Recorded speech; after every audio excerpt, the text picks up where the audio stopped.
Hello everyone. आज का topic है अपना सदिश विश्लेषण। इसमें हम देखेंगे कि सदिश राशियां क्या होती है, अदिश राशियां क्या होती है। पहले हम देखते हैं अदिश राशियां क्या होती है। भौतिक राशियों के बारे में अगर बात करें तो ये दो तरह की होती है। और इसमें पहली राशि है अपने पास एक, जैसे उदाहरण लेते हैं द्रव्यमान। किसी का द्रव्यमान है, वस्तु का द्रव्यमान, तो सोचो 5 kg लिखा हुआ है।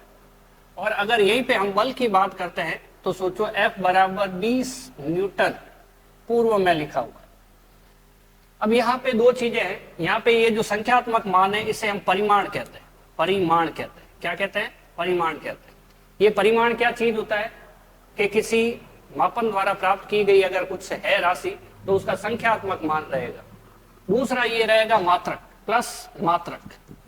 तो हम देखते हैं कि परिमाण इसमें भी है, 20 इसमें भी है, और केजी मात्रक इसमें भी है, और इसमें मात्रक है न्यूटन। बल का मात्रक न्यूटन होता है तो न्यूटन है। लेकिन यहाँ पे तीसरी जगह ये खाली है, द्रव्यमान में ये खाली है, और इसमें ये क्या आ गया है? पूर्व में। तो तीसरी चीज होती है दिशा। जिन भौतिक राशियों में दिशा होती है, ये जैसे पूर्व दिशा है तो ये सदिश राशि कहलाएगी। और जिन भौतिक राशियों में दिशा नहीं है, ये ब्लॉक खाली है, इसमें हम कहेंगे अदिश राशि। तो बहुत ही आसान तरीके से हम बोल सकते हैं कि भाई सदिश राशियां किसे कहते हैं? वे भौतिक राशियां जिसमें केवल परिमाण हो, मात्रक दोनों में होता है, बोलने की जरूरत नहीं, बोल भी सकते हैं। परिमाण हो और मात्रक हो, ठीक है, लेकिन दिशा नहीं, तो उन्हें क्या कहते हैं? हम अदिश राशियां कहते हैं। और ऐसी भौतिक राशियां जिनमें परिमाण और मात्रक के साथ साथ दिशा भी हो, उन भौतिक राशियों को क्या कहते हैं? सदिश राशियां कहते हैं। ठीक है, तो परिभाषा देखते हैं। वे भौतिक राशियां, वे राशियां जिनमें केवल परिमाण हो, यानी परिमाण का मतलब बताया यहाँ पे संख्यात्मक मान होता है, जिसमें दिशा नहीं होती है, जिनमें दिशा नहीं होती है, अदिश राशियां कहलाती है। अदिश राशियां कौन कौन सी है? उदाहरण दिए, लंबाई, दूरी, समय, ताप। इनको प्रदर्शित करने के लिए हमें दिशा बताने की आवश्यकता नहीं होती है। जैसे द्रव्यमान तो हम यहाँ ले चुके, द्रव्यमान हम यहाँ ले चुके। समय बताने के लिए ये जरूरी नहीं है, जैसे 9:15 हुए तो हमें दिशा बताने की जरूरत नहीं है। पूर्व में 9:15 हुए तो क्या दक्षिण में 9:20 हुए? ऐसा नहीं होता। पूर्व, पश्चिम, उत्तर, दक्षिण सब दिशाओं में टाइम एक जैसा ही रहेगा, एक स्थान पर। तो अभी क्या है, दूरी की बात करते हैं। तो दूरी जो होती है वो भी एक प्रकार की अदिश राशि। इनको प्रदर्शित करने के लिए दिशा की आवश्यकता नहीं होती है। तो अदिश राशियां क्या है? ऐसी राशियां जिनमें परिमाण हो, यानी कि संख्यात्मक मात्रक हो, और दिशा।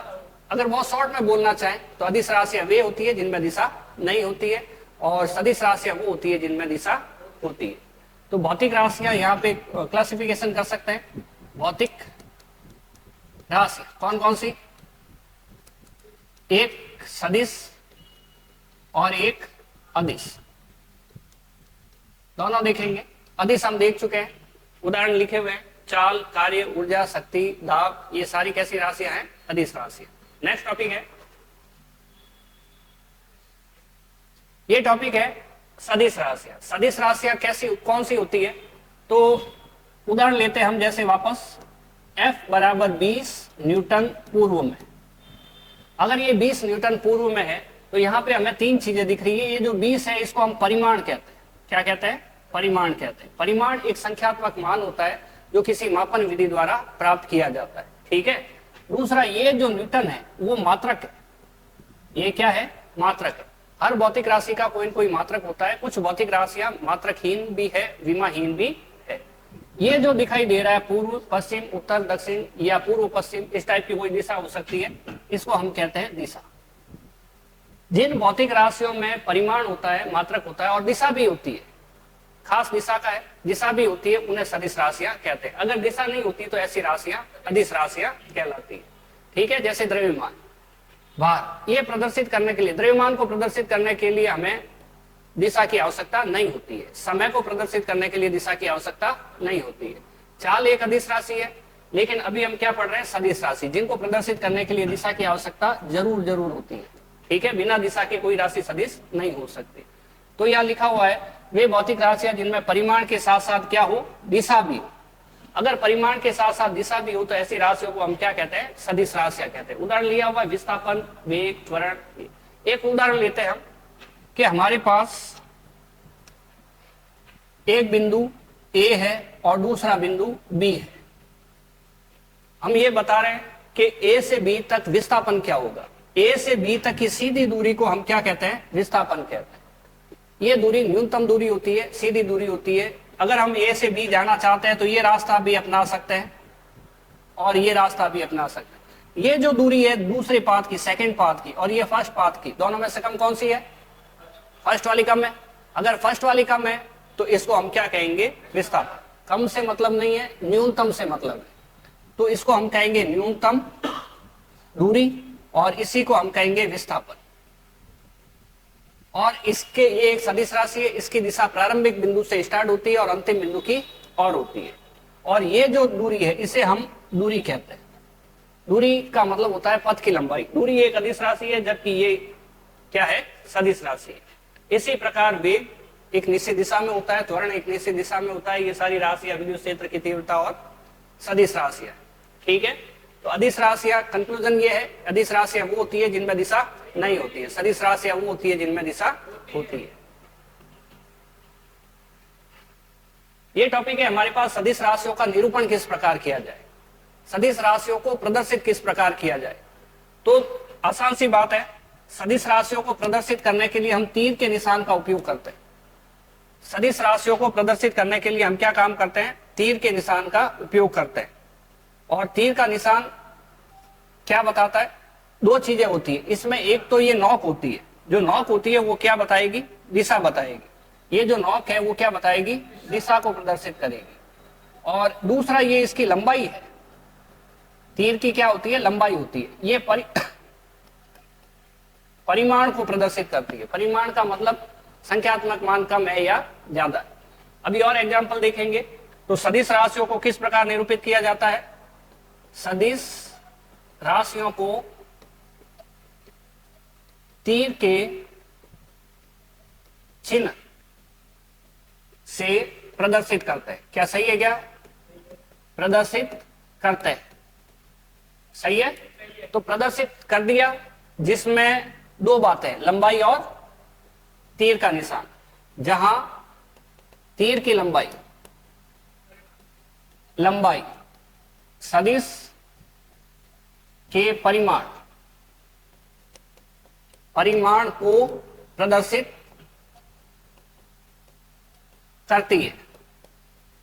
दूसरा क्या बचा, जो नॉक है, तीर की नॉक सदिश की दिशा को प्रदर्शित करते हैं।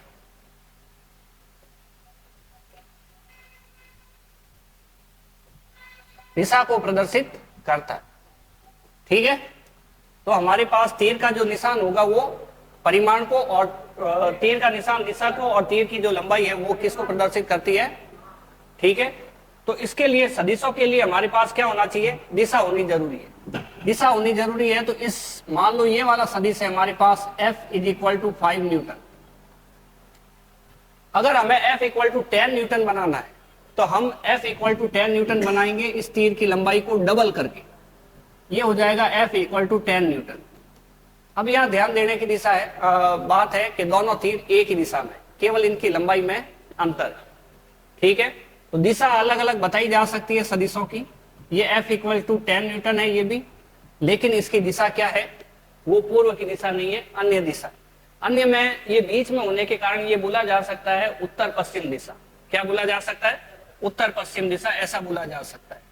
अगर उत्तर पश्चिम दिशा बोला जा सकता है तो अगर बिल्कुल एग्जैक्ट दिशा बतानी है तो आप यहाँ पे एक्स अक्ष से या वाई अक्ष से कोण बताने पर बिल्कुल एग्जैक्ट डायरेक्शन आ जाएगी। तो कंक्लूजन ये है, निष्कर्ष ये है हमारे पास के सदिशों को किस प्रकार से प्रदर्शित किया जाता है। सदिशों को प्रदर्शित किया जाता है एक तीर के निशान से, जहां पे तीर की लंबाई क्या बताती है, परिमाण को, और नॉक उसकी क्या बताती है, दिशा को, ठीक है। अभी हमारे पास सदिश राशियों और अदिश राशियों में अंतर, ये टॉपिक हम कर रहे हैं। सदिश राशियों और अदिश राशियों में अंतर क्या होते हैं, 11वीं क्लास का एक क्वेश्चन है ये। तो देखते हैं पहला अंतर क्या है। अदिश राशियां वे होती है जिनको परिभाषा से ही आ जाता है पहला तो अंतर, केवल परिमाण होता है, दिशा नहीं होती है। और इसको प्रदर्शित करने के लिए परिमाण की तो आवश्यकता होती है, साथ में दिशा की भी आवश्यकता होती है। ठीक है, पहला अदिश राशियों के जोड़ बाकी जो होते हैं, गुणा भाग जो गणितीय संक्रियाएं होती है, क्रियाएं होती है, उनको साधारण बीजगणित के नियमों से किया जा सकता है।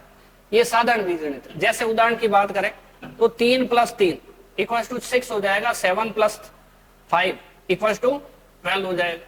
ये साधारण तरीका जो हमेशा से हम अपनाते आए हैं, वही काम में लेना है। लेकिन सदिशों का जो जोड़ है, सदिश राशियों का जो जोड़ है बाकी है, तो सदिश को प्रदर्शित करने का तरीका होता है ए वेक्टर 2i + 3j + 4k। इस टाइप से कोई भी उदाहरण हो सकता है। बी वेक्टर = 6i + 2j - भी हो सकता है 3k। तो अगर हमें a + b निकालना है तो इसके लिए उस टाइप का काम नहीं आएगा, सदिश जोड़ आएगी 6 और 2 8i + 5j प्लस का k, इस टाइप से हो सकता है। अगर सदिश हमें प्रदर्शित किए हुए हैं, जैसे ये 4 न्यूटन है और ये वाला 3 न्यूटन है और ये 4 न्यूटन है, तो इनका जो परिणामी बनेगा, इनके बीच में यहाँ पे बनेगा 5 न्यूटन का। अब गणित के हिसाब से देखें तो 3 न्यूटन और 4 न्यूटन कितने हो जाएंगे? 7 हो जाएंगे, जबकि इसका उत्तर कितना आता है? 5 न्यूटन आता है। ये पाइथागोरस प्रमेय से निकाला जा सकता है। आगे हम करेंगे इन सवालों को सॉल्व। अभी क्या देखते हैं कि इनका जो जोड़ बाकी गुणा भाग होता है वो सदिश नियमों को का उपयोग करके किया जाता है। हम बात कर रहे हैं जोड़ बाकी और गुणा की। ठीक है, नेक्स्ट, अदिश राशियों को अंग्रेजी के अक्षरों द्वारा प्रदर्शित किया जाता है, सामान्य अक्षर। बिल्कुल, जैसे x = 3 तो x से 3 को x से रिप्रेजेंट किया गया। अब सदिश राशियों को प्रदर्शित करने के लिए उस x के ऊपर तीर लगाना पड़ेगा। फॉर एग्जाम्पल यहाँ पे लेते हैं, जैसे a वेक्टर, सदिश राशियों को प्रदर्शित करने के लिए अंग्रेजी के अक्षरों के ऊपर तीर का चिन्ह लगा के प्रदर्शित किया जाता है। ठीक है, और इनको सामान्य अक्षरों से प्रदर्शित किया जाता है, सिंपल। जैसे भी 2 या 2 से अधिक सदिशों को जोड़ने या घटाने पर जो उत्तर प्राप्त होता है वो हमारे पास अदिश राशि प्राप्त होता है। जैसे 5 - 3 = 2 प्राप्त हुआ, तो ये 2 राशि भी कैसी है? अदिश है। लेकिन अगर हम सदिशों की बात करें, अगर सदिशों को जोड़े या घटाए तो क्या होगा? ये जो उत्तर आया a + b, ये भी एक प्रकार का क्या है? सदिश राशि। इनके ऊपर कैप लगता है, सबके ऊपर हमने लगाया नहीं, एकांक सदिश है। तो नेक्स्ट देखते हैं, सदिशों को जोड़ने और घटाने पर क्या होता है? सदिशों को जोड़ने और घटाने पर सदिश राशि प्राप्त होती है, और अदिश राशियों को इनको जोड़ने और घटाने पर क्या होता है? अदिश राशि प्राप्त होती है। अदिश राशि का घटक प्राप्त नहीं किया जा सकता। आप लोगों ने देखा होगा, कभी किया हमने, तो ये इस टाइप से हमारे पास अगर r वेक्टर है तो इसके 2 घटक प्राप्त होते हैं। इधर एक r cos थीटा, अगर ये कॉन थीटा है तो, और इधर होता है एक r sin थीटा। किया है? तो ये ऐसा सदिशों में ही संभव है, अदिश राशियों में ये चीज संभव नहीं है। तो ये जो सदिश है इसको हटाओ और इसके लिए ये 2 वेक्टर का उपयोग कर लो, इसके घटक है। ठीक है, कंपोनेंट है इसके। और सदिश राशियों में घटक प्राप्त किए जा सकते हैं, किसी सदिश को उसके घटकों में विभक्त किया जा सकता है, उनके घटकों द्वारा प्रदर्शित किया जा सकता है। आगे हमारे पास द्रव्यमान, दूरी, आयतन, दाब, ये अदिश राशियों के उदाहरण है। और भी हैं, विस्थापन, वेग, त्वरण, बल, विद्युत क्षेत्र की तीव्रता, ये राशियां जो होती है सारी सारी सदिश होती है। ये टॉपिक है हमारे पास, स्थिति सदिश किसे कहते हैं? स्थिति सदिश जब भी निकालना है अपने, या तो हमें किसी बिंदु की स्थिति निर्देश तंत्र में बतानी होती है। कोई बिंदु किसी दूसरे बिंदु के सापेक्ष कितनी दूरी पर स्थित है, किस स्थान पर, किस दिशा में स्थित है, वो सारी जानकारी देने वाला जो सदिश होता है वो क्या कहलाता है? स्थिति सदिश कहलाता है। फिर से, एक बिंदु की स्थिति दूसरे बिंदु के सापेक्ष कहां पर है, उसकी दिशा क्या है, उसका कोण क्या है, कितनी दूरी पर स्थित है, ये जानकारी देने वाला सदिश क्या कहलाएगा? स्थिति सदिश कहलाएगा। देखो, अच्छा, इसके लिए हम वो जो निश्चित बिंदु है वो क्या लेते हैं? मूल बिंदु O लेते हैं। XYZ एक्सिस होते हैं, उसका जो मूल बिंदु होता है O, ओरिजिन, वो लेते हैं। वह सदिश जो किसी चुने हुए बिंदु, यहाँ पे चित्र में हमने O चुना है, बिल्कुल क्लियर है, बिंदु के सापेक्ष दूसरे बिंदु की स्थिति बताता है, उसे हम स्थिति सदिश कहते हैं। एक बिंदु के सापेक्ष दूसरे बिंदु की स्थिति बताता है, वो यहाँ क्लियर किया हमने। मूल बिंदु O से किसी बिंदु P को मिलाने वाला सदिश बिंदु P का स्थिति सदिश कहलाएगा। वो निश्चित बिंदु कौन सा है? मूल बिंदु O है। हम किसकी स्थिति ज्ञात करना चाहते हैं? P की स्थिति ज्ञात करना चाहते हैं। ठीक है, P की स्थिति ज्ञात करें तो आप क्या करो कि O से P को वेक्टर फॉर्म में मिला दो, तीर के निशान से मिला दो। तो ये तीर का निशान की जो दिशा होगी वो दिशा बता देगा और लंबाई बनेगी वो परिमाण को बता देगा। मूल बिंदु O से किसी बिंदु P को मिलाने वाला सदिश बिंदु P का स्थिति सदिश कहलाता है। सीधी सी बात। स्थिति सदिश को सामान्यतया किससे प्रदर्शित किया जाता है? R वेक्टर से प्रदर्शित किया। वेक्टर का मतलब ऊपर सदिश का चिन्ह। अभी R वेक्टर लिखो या O से P वेक्टर लिखो, एक ही बात है भाई। स्टार्टिंग पॉइंट कौन सा? O। एंड पॉइंट कौन सा? P। O से P। अगर तीर का निशान ऊपर से इधर की साइड होता तो हम PO लिख देते, लेकिन अभी तीर का निशान इधर है, P की साइड है, तो हम क्या लिखेंगे? OP कहेंगे। तो स्थिति सदिश क्लियर हुआ। क्या है स्थिति सदिश? हम इसकी परिभाषा एक दूसरी भी बोल सकते हैं। मूल बिंदु से किसी बिंदु को मिलाने वाला सदिश। ठीक है, तो विस्थापन सदिश किसे कहते हैं? विस्थापन सदिश क्या है? ठीक है, तो विस्थापन सदिश देखते हैं क्या चीज है। यदि कोई गतिशील बिंदु है P जो t1 टाइम पे कहां पर स्थित है? भाई गतिशील वस्तु हो सकता है, बिंदु हो सकती है, कुछ भी हो सकता है। ये अभी कहां पर स्थित है? बिंदु P पर। थोड़ा समय बीतेगा तो क्या ये P पर रहेगा? गतिशील है इसलिए यहां से हट जाएगा और कहीं और चला जाएगा। तो सोचो t2 टाइम पे ये कहां पहुंच गया? Q पे पहुंच गया। अभी P का स्थिति सदिश क्या होगा? P का स्थिति सदिश निकालना है तो मूल बिंदु से आता हुआ वेक्टर बना दो, तीर का निशान बना दो, ये R1 हो जाएगा P का स्थिति सदिश। बिंदु P कहां स्थित है निर्देश तंत्र में? ये स्थिति बताने वाला सदिश स्थिति सदिश है। तो R1 वेक्टर हो गया। R2 वेक्टर क्या बताता है? Q कहां पर स्थित है,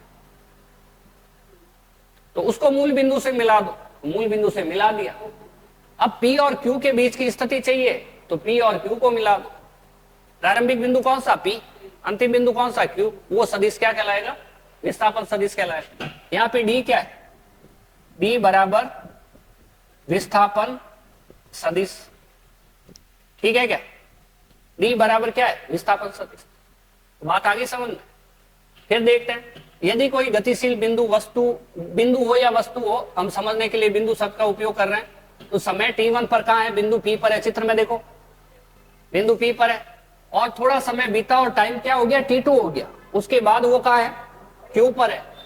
तो हमारे पास एक सदिश प्राप्त होता है जिसको हम PQ सदिश कहते हैं। ये जो PQ सदिश है इसी को हम विस्थापन सदिश कहते हैं। इसी को हम क्या कहते हैं? विस्थापन सदिश कहते हैं। तो विस्थापन सदिश हमें प्राप्त हो गया। विस्थापन सदिश हमें प्राप्त हो गया। उसका नाम क्या रखा हमने? चित्र में D वेक्टर रखा। सही है। तो सदिश हो तो D वेक्टर बराबर OP वेक्टर होता है। त्रिभुज OPQ में त्रिभुज नियम लगाओ। अब त्रिभुज नियम क्या होता है? त्रिभुज नियम होता है कि अगर किसी त्रिभुज की दो क्रमागत भुजाएं, जैसे सपोज P और Q, ये क्रमागत भुजाएं दो सदिशों P और Q को प्रदर्शित करे। ठीक है, सिंपल सा है, किया हुआ आपने।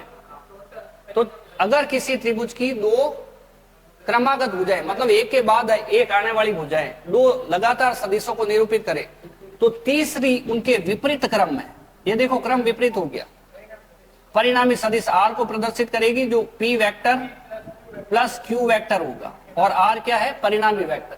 त्रिभुज नियम काम आता है दो सदिशों को जोड़ने के लिए। क्या ये नियम यहाँ पे दिख रहा है? क्या यहाँ पे भी त्रिभुज बन रहा है और सदिशों से जुड़ा हुआ है, तो सीधी सी बात है दो सदिश क्रम में होंगे, एक विपरीत क्रम में होगा। तो देखो इधर ये और ये सेम क्रम में, नाम क्या है? OP vector plus PQ vector. तो यहां देखो त्रिभुज नियम किया हमने, OP vector plus PQ vector किया है। OP vector plus PQ vector दिख रहा है, ये OP ये PQ। सही है। अब ये तो एक ही डायरेक्शन में, यहां आए उसके बाद वहां गए, लेकिन ऐसा तीर नहीं बता रहा है कि हम Q से O की साइड जाए, ऐसा कोई नहीं बता रहा है। वो बता रहा है कि उल्टा O से Q की साइड जाए। मतलब इसको दूसरे शब्दों में ये बोला जा सकता है, O पे खड़े हो जाओ, O पे खड़े हो जाओ और देखो कि Q पे किस प्रकार जाया जा सकता है। तो हमारे पास दो रास्ते हैं, एक है OP और फिर पी क्यू, और दूसरा है डायरेक्ट ओ से क्यू तक, तो दोनों बराबर ही तो है। तो चेक करो पहला रास्ता ओपी प्लस पी क्यू दिख रहा है क्या, और डायरेक्ट दूसरा रास्ता दिख रहा है ओ से क्यू तक, डायरेक्ट दिख रहा है, तो दोनों बराबर ही तो है, बराबर कर दिया, यही त्रिभुज नियम है। तो ओपी को देखो आर वेक्टर से प्रदर्शित किया है, और पी क्यू को देखो किससे किया है, सही है, और क्यू ओ क्यू को देखो R2 वेक्टर से, तो लिख दिया। अब मैं डी निकालना है विस्थापन सदिश, तो आर इधर नहीं चाहिए, आर को उधर ले जाओ, तो डी वेक्टर क्या हो गया, R2 vector minus R1 vector. ठीक है, आज के लिए इतना ही, मिलते हैं नेक्स्ट वीडियो में। जय हिंद, जय भारत।